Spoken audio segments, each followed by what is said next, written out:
Hello, my name is John Reynolds. On this episode of Extraordinary Life Stories, I'm talking with music industry legend Miles Leonard. Miles was chairman of Warner Brothers Music until very recently. Miles is credited with signing and breaking multiple artists, including Coldplay, Gorillaz, The Verve, Lily Allen and Paul Weller. I want to know what made Miles take the chances on artists we now simply can't imagine life without. I want to know what Miles's view is on AI within the industry and how disruptive it could be. Talking of which, back in 2017, Phil Harvey, Coldplay's manager, said in an interview with Music Week, when in 2024, robots end up replacing humans throughout the music industry, the designers will probably base the prototype on Miles Leonard. So let's get to it. I can't wait to talk with Miles. Miles, thank you for joining me. Yeah, pleasure. Always. Yeah, I'm really looking forward to this conversation. Who's Miles Leonard? Who's Miles Leonard? Well, I'm a 56-year-old male who's full of energy and confidence, who's worked in the music industry for over 30 years, but now seeking a different path and avenues. It's still connected with music and still within the creative field, but just opening up horizons in where I am in this point in my life. Interesting part of your life, yeah. With a lot of reflection probably and a lot of experience. Take me back to a young Miles growing up. What did you want to be? Well, when I left school, actually, I wasn't academic at all. So when I left school with zero qualifications, I wasn't really sure what I wanted to do. I knew it was going to be in the arts somewhere. I knew it would be in a creative field somewhere. That could have been fashion, could have been hairdressing, it could have been music. It just so happened that, you know, it started in music, and I started very much at the bottom in music. And but it was in a department that was called A&R, which is the discovery of new artists and acquisition of artists and copyrights, but pretty much scouting at the very lowest level, finding new talent. Yeah, exciting place to be. Yeah, it was amazing. And actually at that time, it was about 91. So you had this explosion of house music and acid house and raves, and then you had people like the Stone Roses and Happy Mondays and Nirvana, and you know the musical landscape at that point was so rich and exciting, and so it was a brilliant point for a young 20-year-old to start in that industry. Awesome. So there's probably a love. I can feel you're such a people person. There's a connectivity, and you love music. Yeah. So to marry those two together, to then be in a position where you're effectively, sifting for gold, choosing people. Yeah, and you clearly are very good at that, and we'll get to that. But was there an early break for you, and also early recognition from yourself that actually I'm good at this? Well, weirdly, I knew I knew a great deal about music. Now, everyone says, "Well, I like music." Everyone likes music. You turn the radio on in the car, you're in the shop, you're in the shower, people sing. Everyone likes music, but it's going beyond, and it was actually going into the credits on albums, where was it recorded? Who was the producer? Where did they, it was the detail. It's that deeper passion where you want to know more and have to know more. So I think I always knew that I was around and surrounded and personally discovering new music that was going on to be successful. So to then when I started in that role, I mean, it was really sort of go and sit in the corner. There's about 30 bin liners full of cassettes and demos, and just sift your way through them and give us a call if give us a shout if you find something interesting.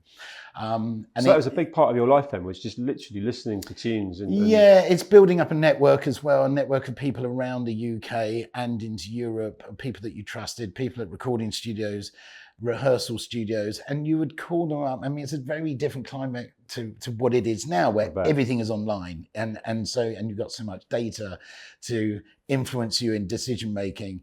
But then it was really building up a set of contacts around the country that you would connect with constantly, of just finding out, have you had a young band in, a singer or something? You built up a trusted network of people that you'd always go to.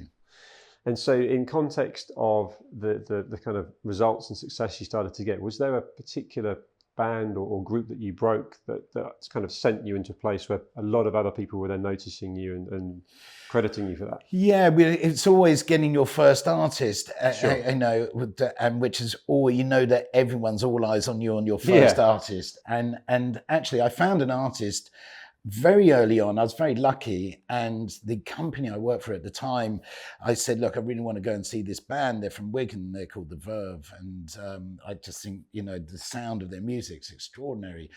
And they were very much, look, yeah, back in your box, you've only been here a few weeks. I don't think you're quite at the point of recognizing something that you want to sign. You've got a long way to go yet. Which was a real knockback and a real kick, because I felt so strongly about them and really just wanted to go on a coach up to Wigan to see them play. It just so happened another company, Virgin at the time, who I'd been approaching, called me up and they said, oh, we hear you've got a job now. And I said, well, hold that thought. Can I still come and see you? I went in to see them. I said, look, I've got this band called the Verve. I'd love to go and see them. And they said, well, that's your job. So if you want to come and work here. Brilliant. So it's finding the right fit actually to what you wanted to do. Yeah, exactly. And I went up to see them and I absolutely thought they everything about them, from their performance. I mean, we were in a pub and there was, I think, myself, the manager, and I think somebody had walked in by mistake, watching them, but they performed as if there was 10,000 people in that room, and their music was great. So that was the first artist that I signed when I joined. So it was quite luckily early on.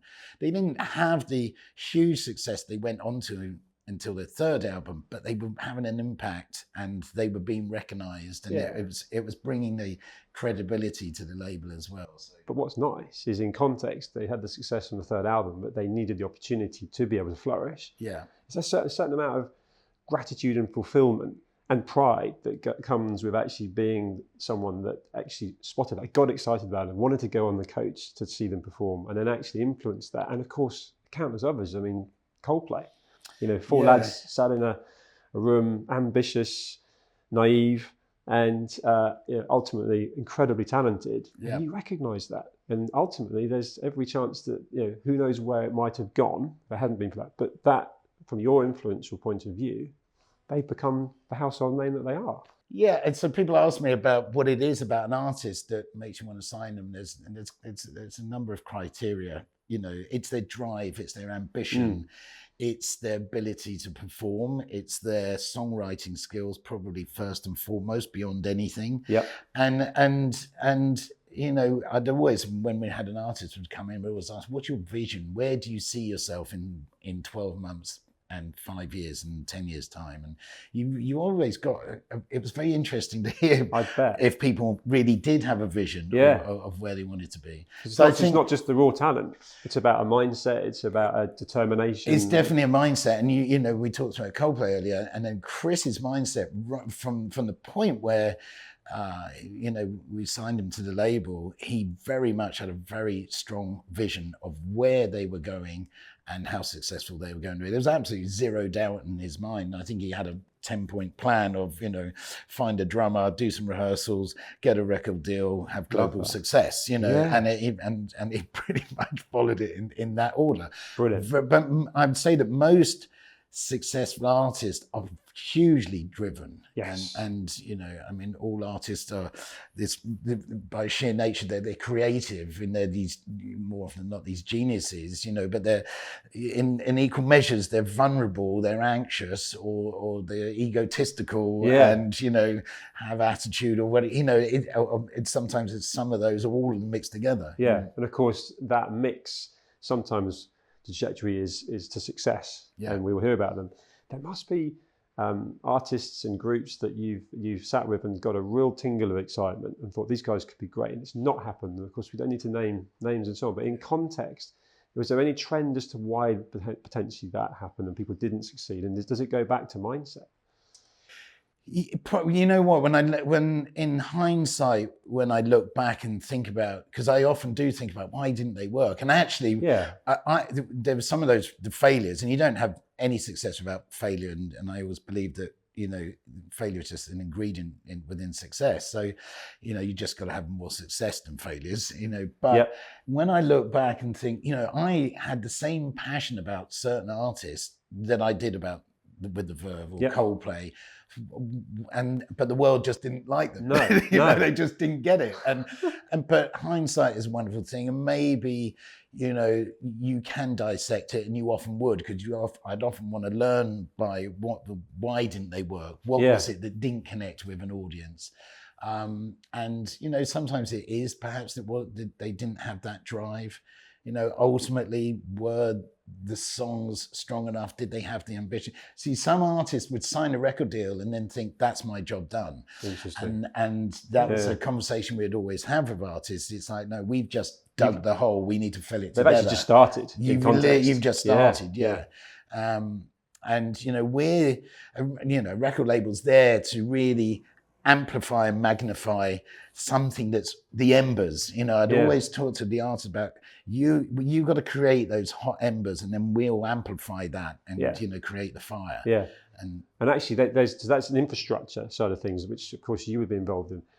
A lot of artists and musicians can suffer from their mental health. Was there ever an element of almost being a bit of a counsellor, a bit of a mentor from your point of maybe some of the people around you to keep those guys, because I'm sure they had drive and the ambition, but staying on track and some of the distractions of when things might have been coming their way from a success point of view. And did you ever find you having to just rein certain things in or give advice? Yeah, a lot of the time, you know, the guidance isn't just a creative one. A guidance is, you know, is also support, because I'd always say to artists, you know, when we were trying to sign artists and they were probably being approached by 3 or 4 different labels at the same time, trying to get their signature, I'd say, look, what everyone's telling you now is all great, because you're brilliant. We all want to sign you. We all see a future in you. But there will be a point where there isn't success. There will be a point where your 3rd single doesn't go in the top 10, or when your album actually doesn't quite sell 100,000, or whatever those indicators are. And that's when a label shows their true colors. So I would always try and steer the artist to looking at that and how we had looked after or cared for artists that had had a dip in their career, how we stuck with them, how we supported them, how we worked with them to, you know, try and find a way through and bring it out and look after the artists through that. And I said, look, that's where it gets really tough. And I said, when it's all going great, trust me, it's all fun, and it's true of life though, right? Well, we can both relate to that. Yeah. And actually it reminds me, in the sort of journey to meeting you and then planning for today, I read about how you kind of revitalized Kylie Minogue's career. So although she wasn't with you in terms of the previous success, gosh, did you then help kind of pick her back up and... So well, she was at a point where I think, you know, again, a combination of things, had possibly, you know, not made the right album with the last label, and the timing of the album coming out, and whatever, you know, and maybe just got to a point of almost, I say, to an element of fatigue with media and radio, and thought that, you know, maybe her career was over. But she had a fan base that was very, very strong. I think they were just waiting. We just want a pop record, you know, that's what we want. And you know, so I think that the support for her and her fan base was still there. I just don't think she probably quite made the right records, you know, But then you ultimately helped pick that up and shape that, and I mean, look where that got her. And she's still making music now. It's February 24, and she's producing banging tunes. Yeah, and you know, I mean, for whatever it is, about 4 decades, or you know, I know it's incredible. We're still having #1 albums and having the States. No, and it was, you know, we had a lot of people actually who. Particularly at that point, where on our label we had Radiohead, Red Blur, we had Supergrass, you know, we had Coldplay, we had, you know, we were sort of seen probably more as a label that's had that sort of genre of artists. So to sign Kylie, I mean, what I really wanted to do was actually broaden us out into a label that didn't heavily rely on just what you'd say guitar, alternative rock-based bands, and wanted to have pop artists as well from all areas.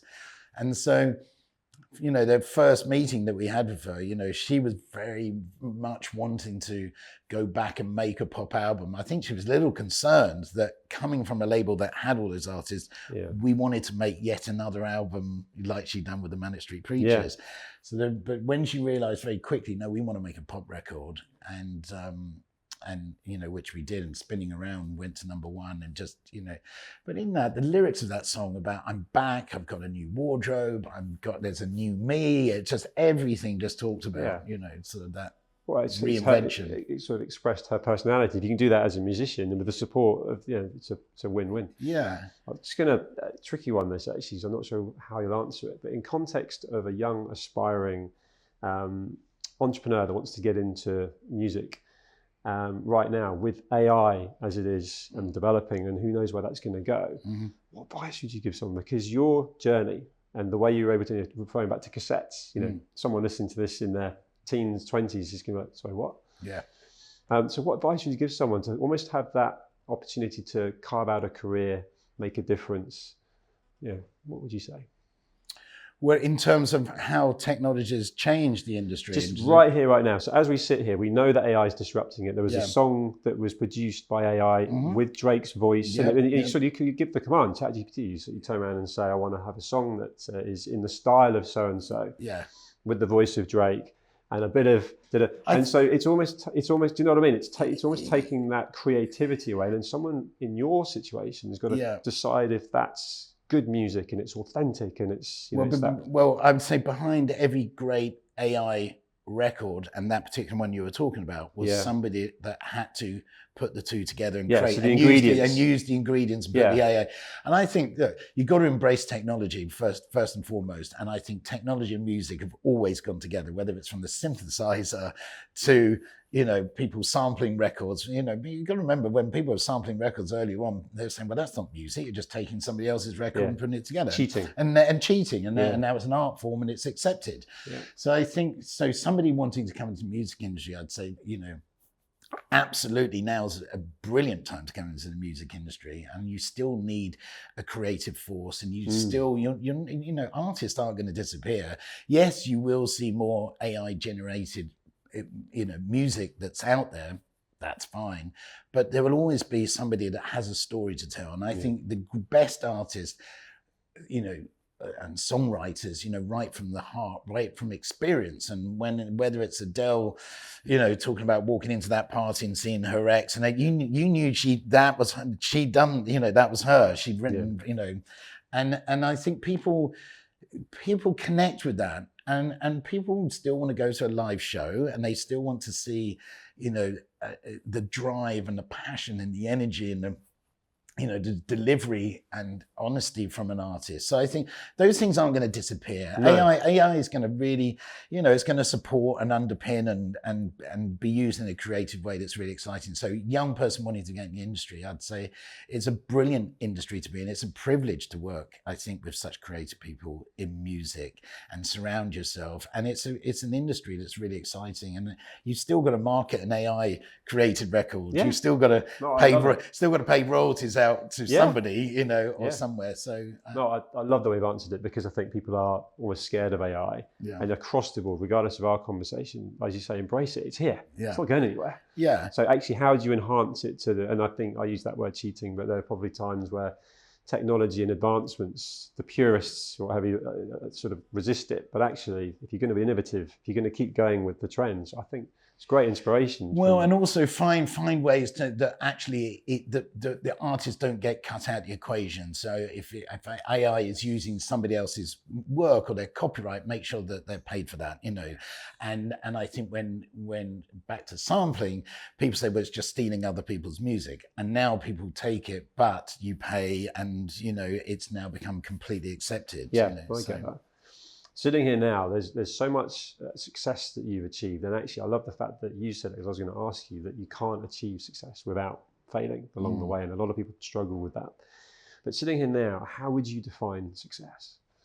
That's a very good question, and actually probably I would have answered it very differently, probably mid-career. True, actually. To me as well, yeah. And I think that, if you'd asked me that 20 years ago in my 30s, it was about whatever assets, the watch, the cars, whatever, all those things. And actually, what's success? I mean, it's clearly health, but it's feeling comfortable in yourself. I think knowing who you are, family. Success is confidence in who you are, what you want to achieve, where you're, in your own presence. And I think success, it's, it's not materialistic and at all. And yourself, I think we talked at one point about constantly trying to up the agenda, up the game, up, that your position by thinking by having materialistic things is going to do that. And you realize that it's hollow. It's pretty hollow. I mean, look, don't get me wrong. It's fun to have all those things, and I'm very privileged if you are able to. But, success is, health and happiness, really, in yourself and with your family. That to me is success. Yeah, I absolutely parallel that. And you worded that brilliantly. And actually, because one thing, it's funny, I was thinking the other day, I would be away, I'd always say yes to a meeting, yes to a dinner, traveling the world, trying to get the next deal. The next deal was always the one, I've got to get this one. And then what you realize is time goes by and you're away and then you'll come back and you'll try and, compensate for being away by going, well, let's all go on this really elaborate holiday, or let's do this today.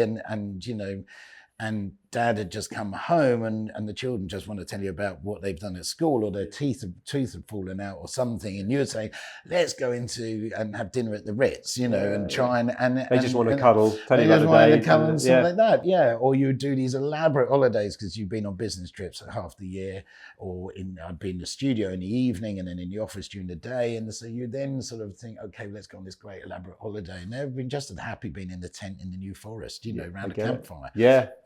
And so it's recognizing those things and realizing, about listening as well, because it's like you're on your phone, you're on the computer, they're trying to tell you something, and in your head you're listening, but you also think, I must make that call to the States, and actually and they know you're not being listening. present. Being present. Yeah. And so no, fair play. Yeah, I get that. And actually, different question.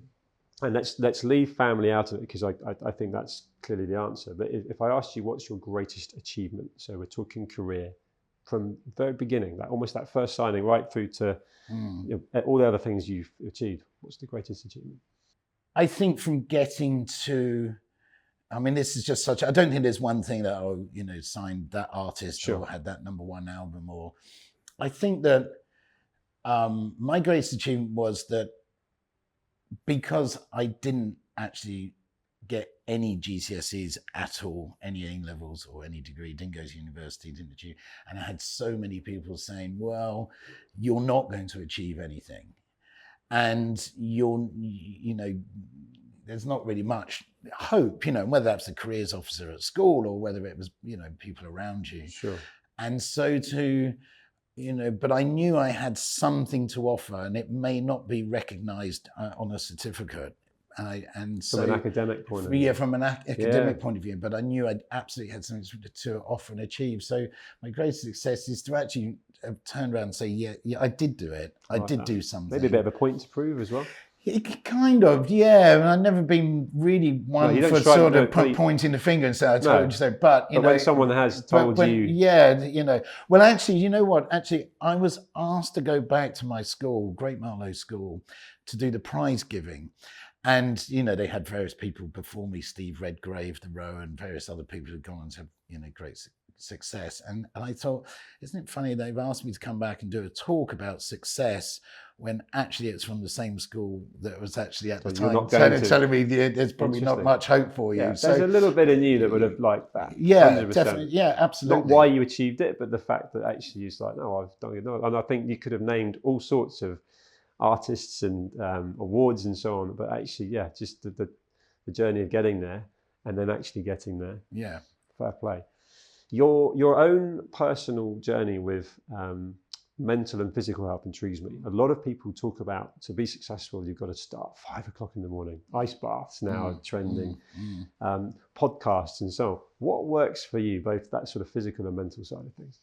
Well, actually, I after 30 years of working in the corporate world, decided to step out of that because I wanted to realign, readjust, have some new checks and balances in my life, and the corporate, that it's very pressurized, and I love working under pressure, don't get me wrong, and I still have drive and I still have the passion, still have energy, but I just wanted to, take time out from that world and actually readjust and realign, and in doing so, your thinking space, your physical well-being for me has changed immensely. More of a priority. More of a priority, yeah. And I wasn't really doing myself any favors, because you really are burning the candle at both ends, through work, and it's a very social business. There's wining, dining, traveling, all of that. Yeah. And there comes a point. I got to the age of 50, and I just thought, okay, I need to make a change for myself, and I'm forever going, okay, I've only got 20 years now till I'm 70. I don't know what I'm 70. So what am I going to do? You become much more aware. I'm 46, and it's starting to creep in. Very aware of how quick a decade can go by. Yeah. And what am I going to do in that? And also, I just want, and also, in terms of men's well-being, I like to be challenged. So I wanted to dive into the deep end, which is why I actually left that and started to get more involved in tech, Web3, NFTs and blockchain, and understanding what that was about. Again, I'm not a big techie person, but I just like to be thrown in at the deep end to actually just, to be challenged, a bit. But I'm just using my time in the right way. I just come back from spending 2 weeks up in the Highlands of Scotland, where I went away on my own with no internet, no emails, no text, no news, no TV. It was a thoroughly enjoyable experience, and being, I guess in a way, you're self-absorbed, but there's a lot of internal thinking, and you just haven't got that white noise, of at you every day, which we all have now. It's on your terms as well, right? My point being, in the corporate thing, I've got to do this, I've got to do that. This is now, I'm choosing to do this. So even if you get yourself busy again, you're choosing to do it. And then you also have that capacity and that mindset to go, right, okay, I'm taking some time out next week because that's full on. And it's a choice. Yeah, it's a choice. And I'm doing different things as well. And I'm only doing things that really genuinely excite me and where I feel I can give something back. That's something else I was really conscious of, that I'm very privileged, in terms of working with, great creative people, but I work with brilliant teams and I was looked after very well, so I, being able to do something where I can give back and help and support, and I'm not just doing one particular thing, and I'm involved with a festival, and I'm involved with a new arena that's been built in Bristol, and they're all cool things though, yeah, right? they're really and they all interesting. Make a positive impact as well. You realise that you built up this, this, show me this Rolodex of this black book of contacts and numbers, and all the experience you've learned in the industry, you can actually use and utilize outside in other industries. And that was the other thing. I wanted to take all the knowledge and all the experience that I gathered and learned over those sort of 30 years and go, how can I utilize that? How can you put that into something else? And actually, a lot of those people in your Rolodex are people that you've influenced their careers. So in context, you've had vision, you've had gut feeling, and how important is that? And so those people recognize that when you pick up the phone to them, or you ultimately are saying, hey, I'm organizing this festival and so on, you'll be involved, you've instantly got their attention. Yeah. Because you've got that track record, which is a nice place to be. I've got to ask you this. There are so many people that you've worked with. Is there one person or group that you've just really enjoyed being part of their success? And I know there's so many you can mention, but is there someone that springs to mind? Yeah, Coldplay really are that band. And I tell you why, not because, they're one of the biggest bands in the world, but actually because they haven't changed from the day that we first met them. I love that. They are the most loyal and supportive and genuine, kindest, generous. I mean, nothing has affected them, and they will always, throughout all the highs and the lows, whether that's in their own sort of relationships or with us, we've had this great wonderful way of working together and an understanding of, you know, what we bring to the table and clearly what they bring to the table. Yeah. And they've always been supportive of that. They've always been immensely grateful. I mean, to this day, Chris goes out on stage and says to his fans, thank you for coming and coming through the traffic and the rain to get to this show tonight. And he means it, you know, and so I think they'll feel that authenticity and that humility. Yeah, and it's, yeah, absolutely, and they do because it's absolutely genuine. It's not, you know, he's not playing lip service. No. So those 4 guys that lived in a flat in North London, you know, hoping for a record deal, are exactly the same as what they were in terms of their, you know, who they are as people. Yeah, I love that, and I bet without naming them, there's the extreme of that where you've gone and seen people completely change and gone, gosh, from where they were when we signed that deal to where they are now. So I love the fact that that's, that story, the way you told it, it's lovely. Yeah. Yeah. Miles, that's all we've got time for. I so enjoyed talking to you. Yeah, Thank likewise. you. I know how busy you are. I know how you're trying to prioritise time for reflection and what's next. So I appreciate you talking to me today. Well, it's been a real joy. Thank you very much, John. Thank you. Cheers.